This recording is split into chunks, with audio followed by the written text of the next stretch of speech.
Olá, seja bem-vindo à plataforma Moodle. A sua aula já vai começar. Se mantenha conectado e fique atento.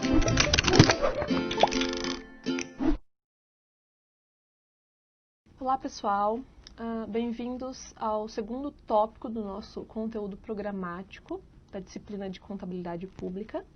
A partir daqui nós vamos começar a tratar de alguns aspectos fundamentais sobre as receitas e despesas públicas dos governos, né?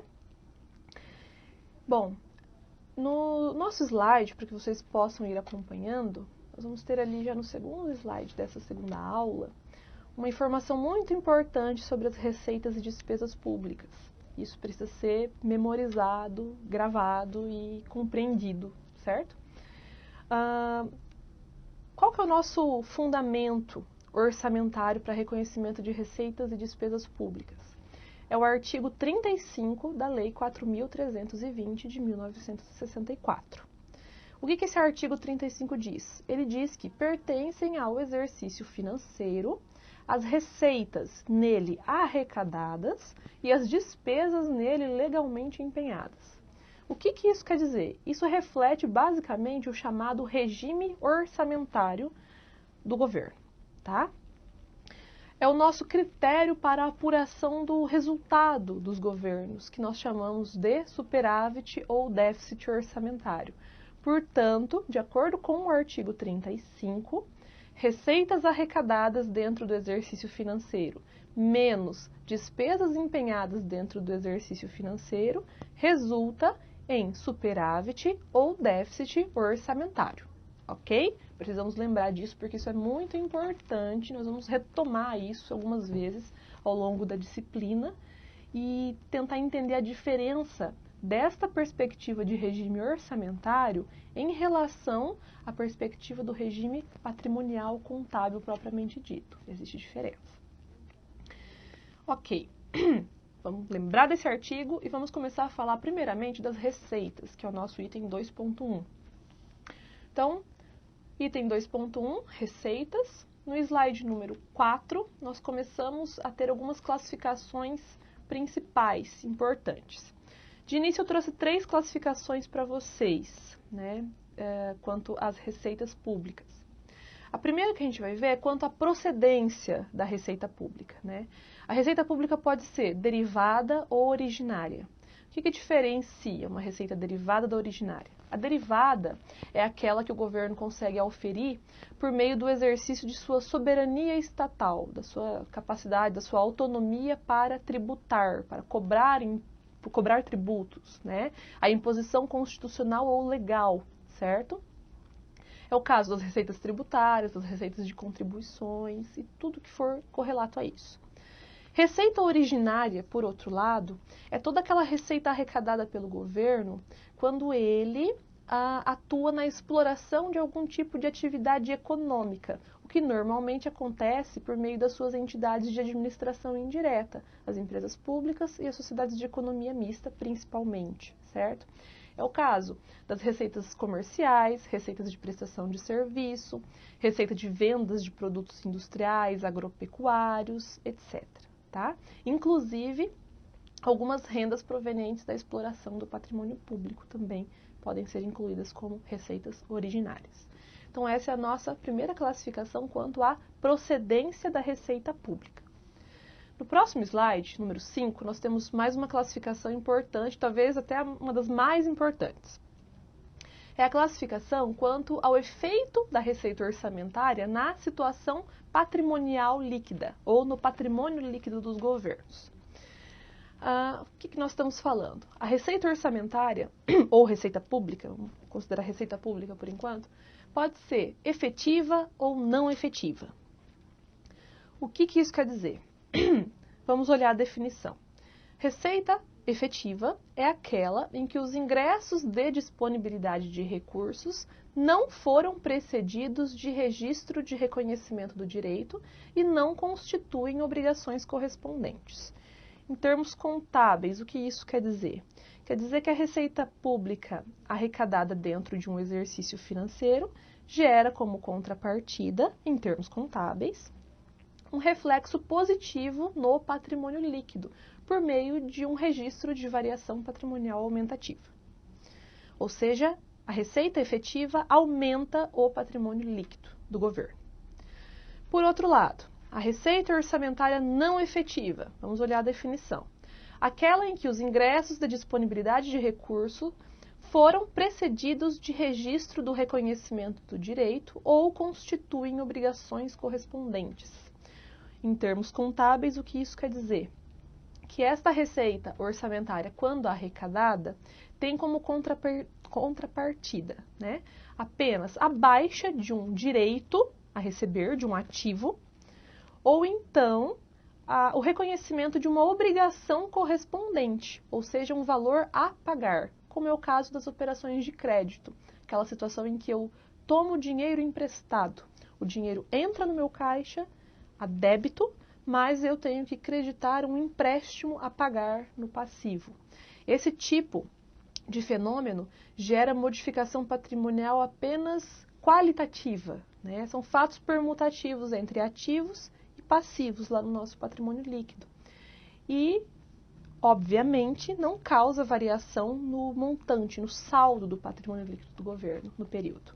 Portanto, a receita orçamentária não efetiva não afeta o patrimônio líquido. E a receita orçamentária efetiva afeta o patrimônio líquido positivamente. Vamos considerar isso por enquanto. Mais para frente nós vamos ter que retomar um pouquinho essas informações, esses conceitos, porque é muito importante. A nossa próxima classificação tem a ver com o efeito da realização da receita orçamentária na disponibilidade de recursos do governo, no caixa, certo? No fluxo de caixa. Isso está no nosso slide 6. Bom, então, para fins contábeis, olhando só o caso da receita pública por enquanto, nós temos alguns conceitos para entender. Bom, o ingresso de recurso financeiro no cofre público é considerado receita pública em sentido amplo, certo? É o ingresso de recurso no cofre. Mas existem duas subdivisões a partir daí. Em sentido estrito, esse ingresso é a chamada receita orçamentária propriamente dita, ou receita pública em sentido estrito, certo? Por outro lado, alguns ingressos podem ser os chamados ingressos extra-orçamentários. A gente vai ter que entender a diferença entre eles, né?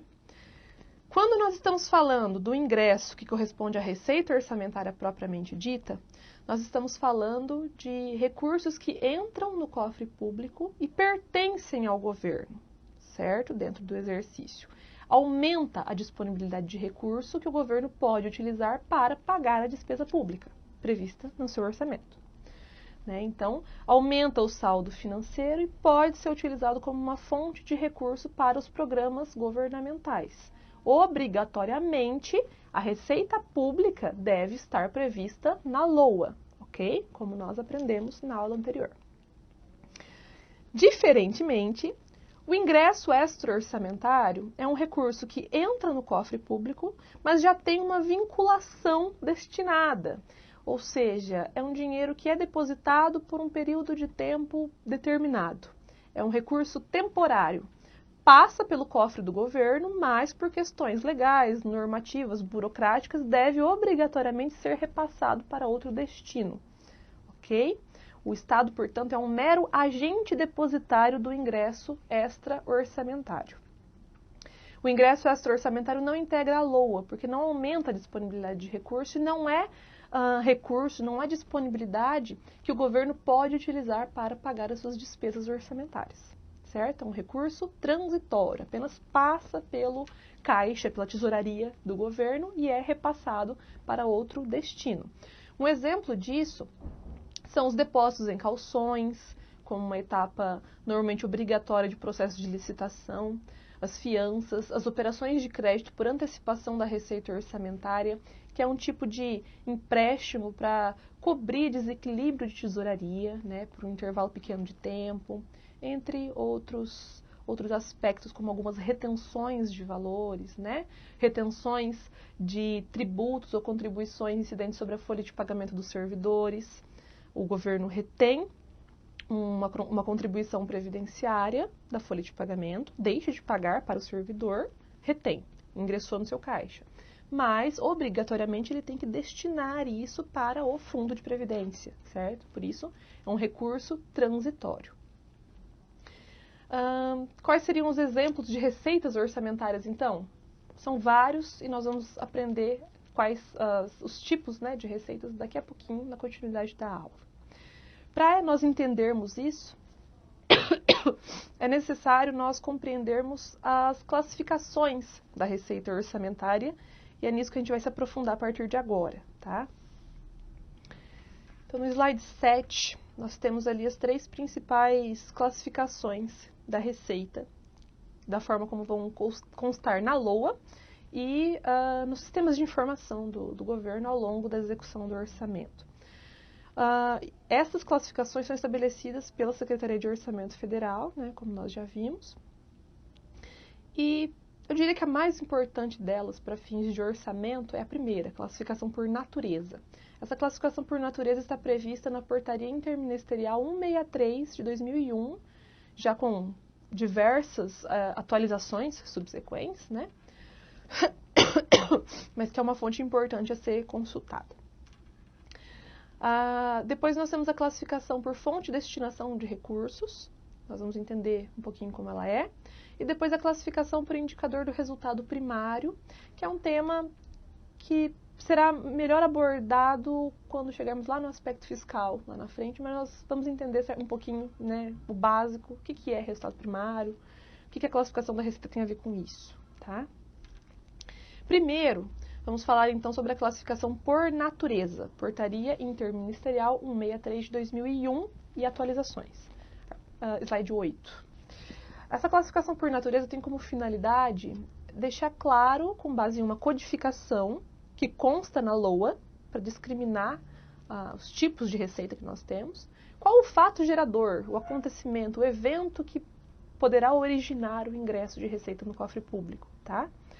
Então, ali embaixo nós temos um esquema de como se dá essa codificação da receita orçamentária por natureza. Nós temos um código inicial, que vai ser convertido em um número, tá? Que discrimina a categoria econômica da receita.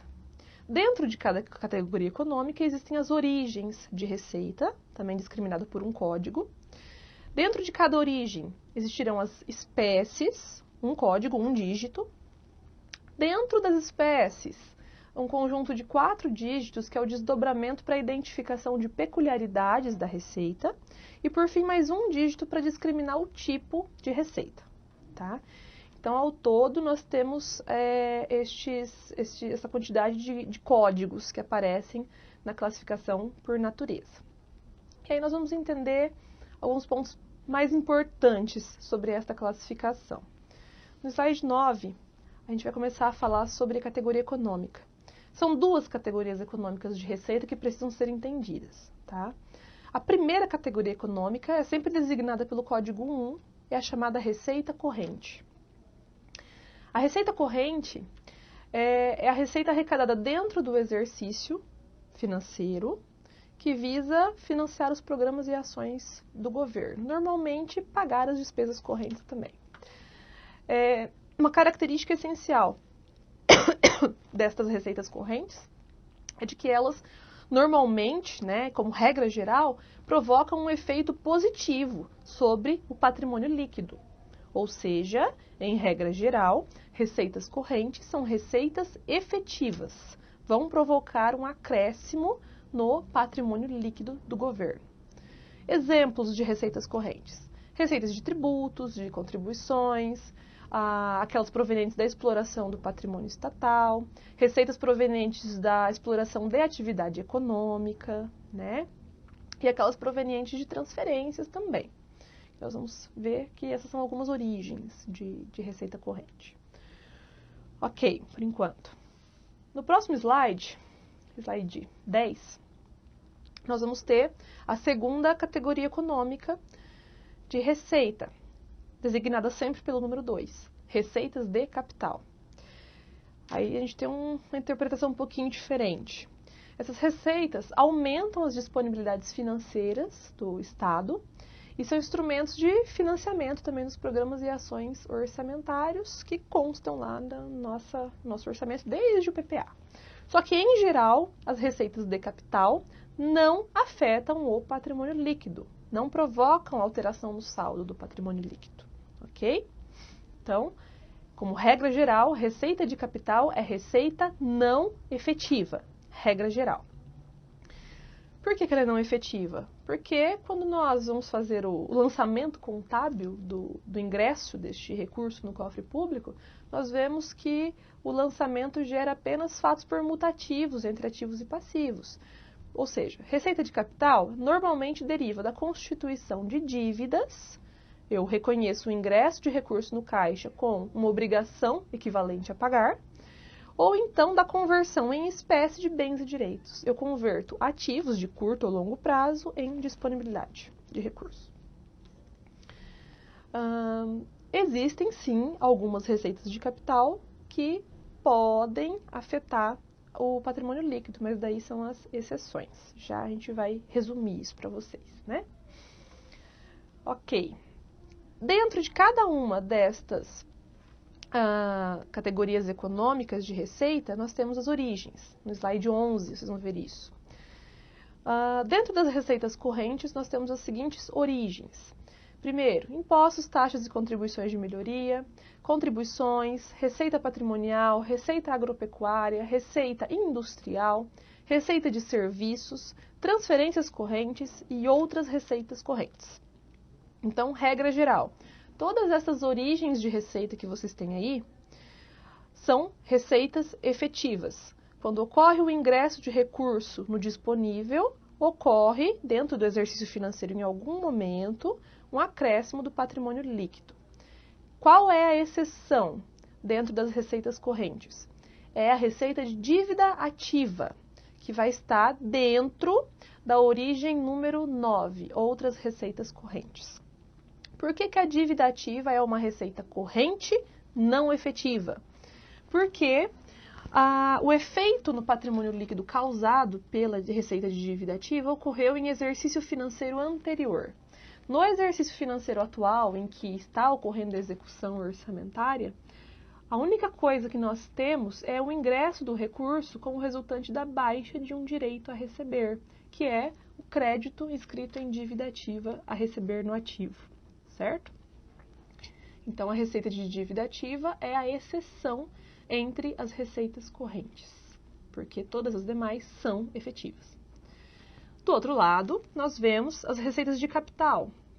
E aí nós temos algumas origens de receita de capital. Operações de crédito, basicamente é quando eu tomo dinheiro emprestado, eu, governo, tomo dinheiro emprestado, então eu vou ter o registro de um ingresso de dinheiro em caixa ou banco, e a contrapartida é uma obrigação correspondente, é o empréstimo a pagar, não afeta o PL.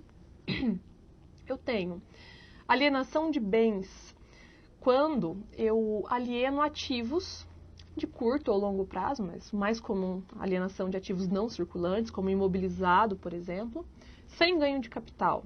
Eu baixo um ativo e a contrapartida é o ingresso do recurso em caixa ou banco, disponibilidade. Não afeta o patrimônio líquido se não houver ganho de capital. A outra origem é a amortização de empréstimos. O que é essa amortização de empréstimo? É a amortização de empréstimos concedidos pelo setor público para terceiros. Então, eu, governo, emprestei dinheiro para alguém, para alguma entidade. Em algum momento, esta entidade vai me pagar o que ela me deve. No momento em que ela paga o que me deve, eu estou arrecadando uma receita de amortização de empréstimos. Mas qual que é o lançamento contábil disso? É o débito no caixa, o banco, e a baixa de um direito a receber, que era o empréstimo concedido. Também não afeta o PL. Transferências de capital. Transferências de capital são receitas transferidas normalmente de outros níveis de governo. O mais comum é que governo estadual firme algum contrato de convênio com o governo municipal para construir alguma obra pública e se comprometa a arcar com uma parte dos gastos. E aí o governo transfere, o governo do estado do Paraná, por exemplo, transfere o recurso para o governo do município de Maringá, por exemplo, para que o município execute uma determinada obra específica, firmada e estabelecida em contrato. Essa transferência, né, recebida pelo governo municipal de Maringá é uma transferência de capital. Deve ter uma destinação específica, que é gastar com um investimento, uma despesa de capital específica prevista no contrato de convênio.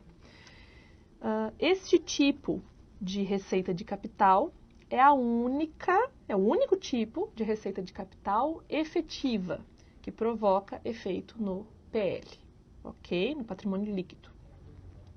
Depois nós podemos ter outras receitas de capital também, onde nós vamos enquadrar tudo aquilo que não entrou nas origens anteriores, certo? Então, resumindo, é uma regra importante de ser lembrada. Entre as receitas correntes, nós sabemos que todas as receitas correntes, em regra geral, são efetivas, afetam o PL, exceto a receita de dívida ativa, que é enquadrada como outra receita corrente e não afeta o PL. Do outro lado, receitas de capital, como regra geral, todas as receitas de capital são não efetivas, isto é, não afetam o PL, exceto as transferências de capital que sim afetam o PL e são efetivas. Ok? Basicamente é isso que a gente tem que lembrar para conseguir diferenciar essas origens de receita pública. Bom, continuando então, nós vamos ver que, além da classificação por origem, que é essa que vocês têm aí, no slide 12, nós vamos ter também um código para discriminar a espécie, que é um nível de vinculação mais específico da origem, né? Então, por exemplo, dentro da origem receita de contribuições, eu posso discriminar uma espécie chamada contribuições sociais, contribuições sindicais, contribuições o que seja, ok? Então, é um desdobramento a mais. E, lá naquele nosso DD é o desdobramento para identificação das peculiaridades da receita. É uma codificação nova, isso foi recentemente implementado pela Secretaria do Tesouro no MCASP. E ali nós vamos ter 4 dígitos para identificar particularidades da receita de acordo com a necessidade. Então, isso pode ser desdobrado ou não, depende da necessidade, tá? Por fim, slide 13, nós temos um código que identifica o tipo de receita. Isso aí é meio que padronizado, né? Quando é 0, nós estamos falando daquela categoria agregadora, né? Que é só a hierarquia de contas, ainda não estamos discriminando nada. Mas o tipo 1 significa que nós estamos tratando de uma receita principal. Então, por exemplo, uma receita de IPTU, é a receita principal, é o tributo principalmente cobrado do contribuinte. Se tiver descrito como código 2, nós estamos falando sobre juros e multas, né, incidentes sobre a receita principal.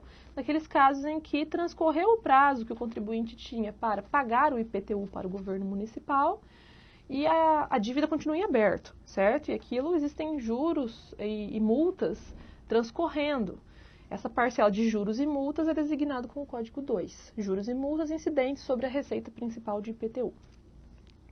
Código 3 é a dívida ativa da receita principal, que é, por exemplo, usando este mesmo caso do IPTU,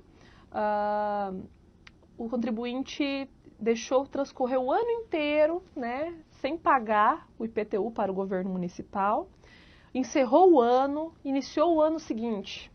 No ano seguinte, estes valores que o governo municipal tem a receber a título de IPTU serão inscritos em dívida ativa. Serão reclassificados, né, de crédito tributário a receber para crédito a receber dívida ativa. E passarão a ser, então, designados com o código 3, porque não é mais receita principal. Houve agora já um novo fato gerador, que foi a inscrição em dívida ativa pela mudança de exercício financeiro.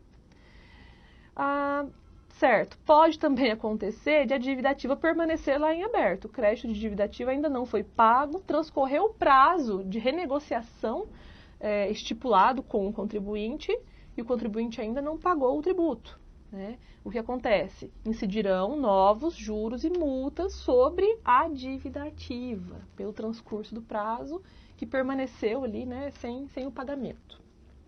ok? Então, código 4, multas e juros sobre a dívida ativa. É o padrão que nós temos para tipo de receita, ok? Certo. Classificação por natureza, é isso aí que nós temos. É o mais importante, por enquanto, de lembrar. A próxima classificação é o slide 14. Lá nós vamos falar sobre a classificação por fonte ou destinação de recursos. Esse é um tipo de classificação que tem até um caráter gerencial, né? E isso é regulado pelos tribunais de conta, normalmente. Não existe um código padronizado para que todos os governos utilizem, assim como acontece ali para a classificação por natureza, né? Mas, basicamente, o objetivo é identificar quais são as fontes de financiamento dos gastos públicos. As fontes de destinações de recursos agrupam, né, algumas naturezas de receita conforme algumas regras estabelecidas em legislações, normatizações, Constituição, entre outros mecanismos. Do ponto de vista da receita orçamentária, a finalidade dessa classificação é identificar a destinação daqueles recursos arrecadados para realizar determinadas despesas previstas no orçamento. A destinação de recursos pode ser vinculada ou ordinária, certo? O que é uma destinação vinculada? É quando existe, por conta de alguma lei específica, norma ou até da própria Constituição, uma vinculação entre a origem e a aplicação dos recursos, ok? Um exemplo disso é, por exemplo, a fonte de recursos para o Fundeb, Fundo Nacional de Desenvolvimento da Educação Básica, né, no segmento da educação pública. Existe a nível municipal, por exemplo. Os municípios têm o direito de receber essa transferência do Fundeb, que deriva ali de uma retenção de 20% das transferências constitucionais que viriam para os municípios a título de ICMS, IPVA, Fundo de Participação dos Municípios, entre uma série de outras receitas. E esse recurso recebido deve, por conta da Lei de Diretrizes e Bases da Educação, ser destinado a um conjunto específico de gastos, né, para financiamento da educação básica, pagamento de professores, etc. Então, todo o recurso recebido a título de Fundeb deve ser registrado dentro de contas bancárias criadas especificamente para separar este recurso do Fundeb. E todas as despesas vinculadas a esse tipo de recurso devem ser pagas utilizando o saldo constante nessas mesmas contas bancárias. Por isso, é a chamada fonte e destinação de recurso, ok? A destinação também pode ser ordinária, tem a situação inversa, né? Que é o caso da alocação livre entre a origem e a aplicação dos recursos. Isso é muito comum para grande parte das receitas próprias, são as receitas tributárias, né? Que podem ser utilizadas de forma livre para pagar despesas correntes do governo. E normalmente são alocadas em uma chamada fonte de recursos livres, ok? Então, a nível de município, muitas vezes designada como fonte de recursos 000.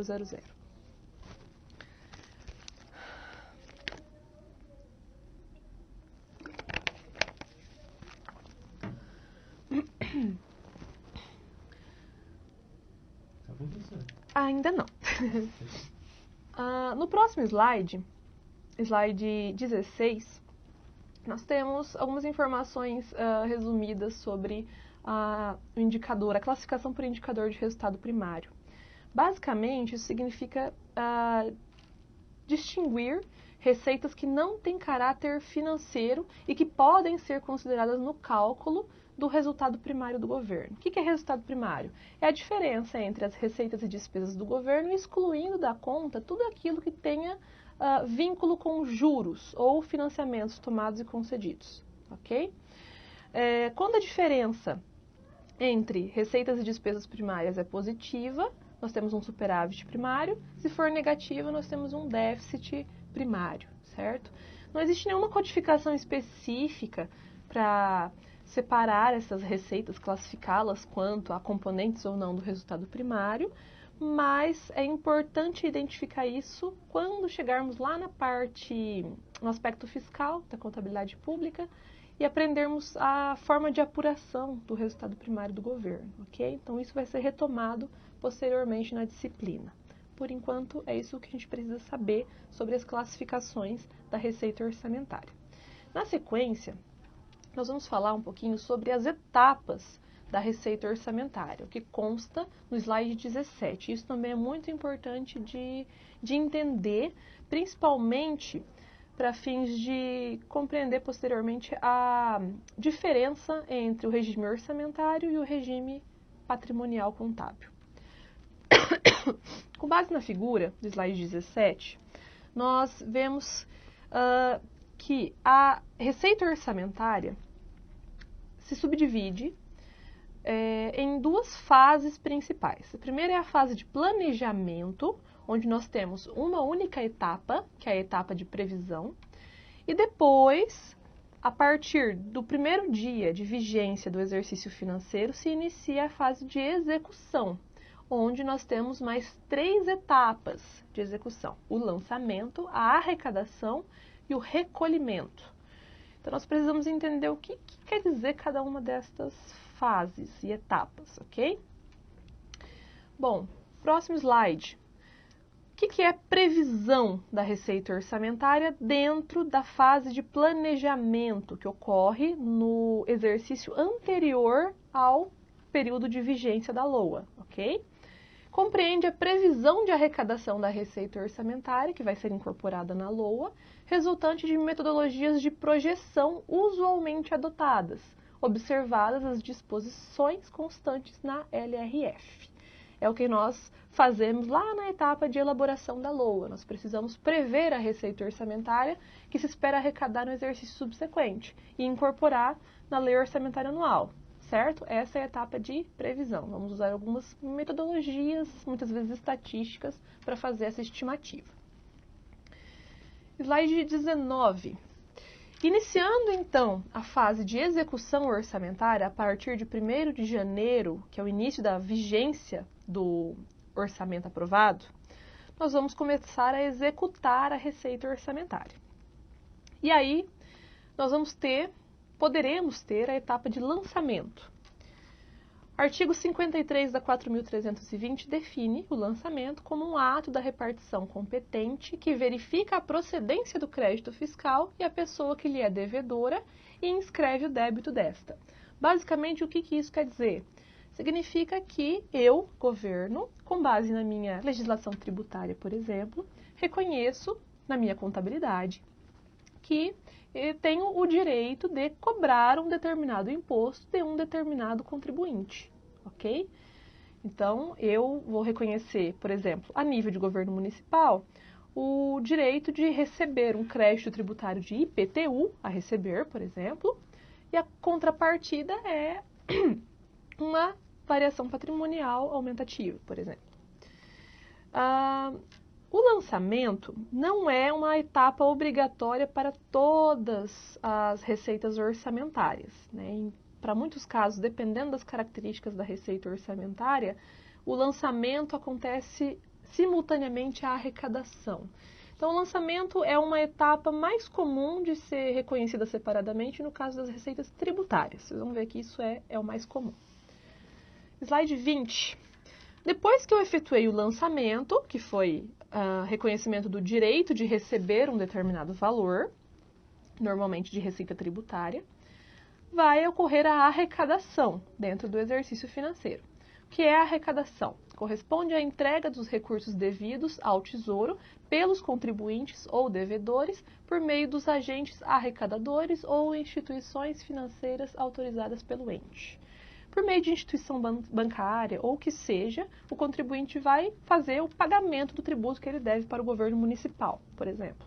O governo municipal vai reconhecer o débito, o ingresso da disponibilidade de recurso no seu caixa ou banco e a baixa do direito a receber que ele havia reconhecido no ativo. Depois da arrecadação, pode, em alguns casos, ser necessário o recolhimento. O que é recolhimento? Pela definição, transferência dos valores arrecadados à conta específica do Tesouro, responsável pela administração e controle da arrecadação e programação financeira. O que isso quer dizer? Bom, primeiro, o recolhimento também não é etapa obrigatória para qualquer tipo de execução de receita. Quando que eu preciso efetuar o recolhimento? Quando, por alguma questão de materialidade, eu arrecadei uma receita e essa receita ingressou em uma conta bancária de uma fonte de recurso livre, por exemplo. No entanto, pela normatização, este recurso arrecadado tem caráter vinculado. O que eu devo fazer? Então, eu devo destiná-lo à sua conta específica, a conta específica da sua fonte de recurso correspondente. E aí eu vou retirar este saldo que ingressou em uma conta bancária de recurso livre e transferir para uma conta bancária da fonte de recurso vinculada a qual corresponde. Basicamente é isso, para que não existam diferenças ou divergências de saldo de fonte de recurso no final do período, tá? Então, esse recolhimento é muito importante para que eu consiga manter os saldos corretamente dentro das suas respectivas fontes de recurso, conforme a classificação que nós vimos agora há pouco de fonte de destinação de recurso da Receita. Certo. Então, relembrando, né? O lançamento é uma etapa mais comum para as receitas tributárias, pode coincidir, em muitos casos, com o momento da arrecadação. Isso vai depender das características da receita, que, como nós vimos, nós temos uma série de tipos de receitas diferentes. E o recolhimento pode ou não ser necessário, tá? Depende do controle das fontes de recurso livre ou vinculados. A arrecadação sempre deverá acontecer, porque é o que se espera, que se arrecade o recurso público, que é a materialização, é a realização da receita financeira dos governos, ok? Agora é importante só, então, retomar. Lá no slide 23, nós vamos ver aqui, da perspectiva orçamentária, qual é o ponto mais importante, a etapa mais importante da receita?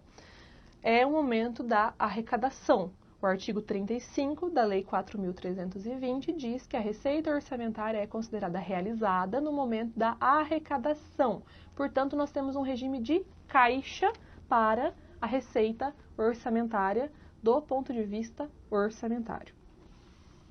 No entanto, é importante entender que o artigo 35 da 4.320 não tem uma perspectiva contábil e patrimonial.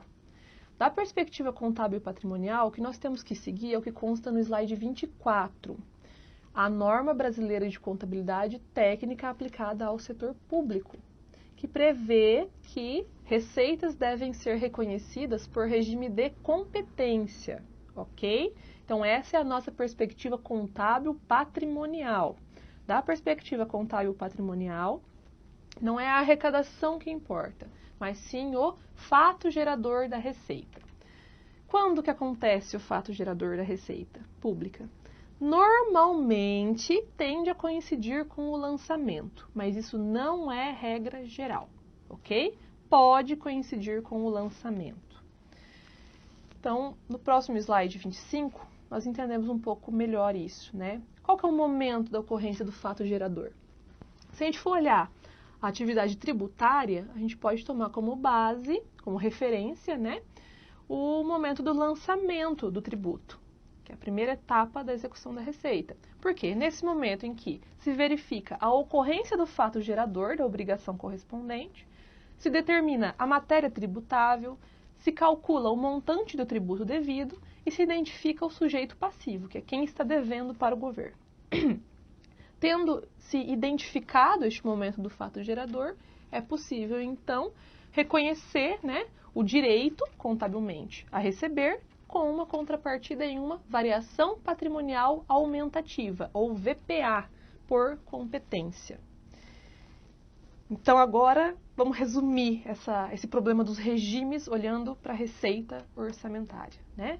No nosso slide número 26, nós temos esse resumo que é muito importante de entender. Primeiro, nós temos um regime orçamentário. Do ponto de vista do regime orçamentário, a receita pública é chamada receita orçamentária. O ponto mais importante para reconhecimento dela é a arrecadação conforme previsto no artigo 35 da Lei 4.320 de 64. Ok? Por outro lado, quando nós formos falar de contabilidade pública patrimonial, de fato, nós vamos ter outro regime, que é o regime contábil ou patrimonial. Neste regime, a receita pública passa a ser chamada de variação patrimonial aumentativa, ok? E o momento de reconhecimento dela é o fato gerador, ou seja, competência para reconhecimento da receita. Qual que é a base disso? É a nossa estrutura conceitual de contabilidade pública, NBC, TSP, estrutura conceitual, onde constam os nossos princípios de contabilidade pública vigentes. Certo? Então, esse slide resume os dois regimes que precisam ser entendidos. Receita pública do ponto de vista orçamentário é chamada receita orçamentária realizada na arrecadação. Receita pública do ponto de vista contábil patrimonial é chamada variação patrimonial aumentativa realizada no momento do fato gerador por competência. Ok? Certo. Depois nós temos as referências utilizadas nesta primeira parte, que é o item 2.1 para entendimento sobre aspectos principais da receita pública.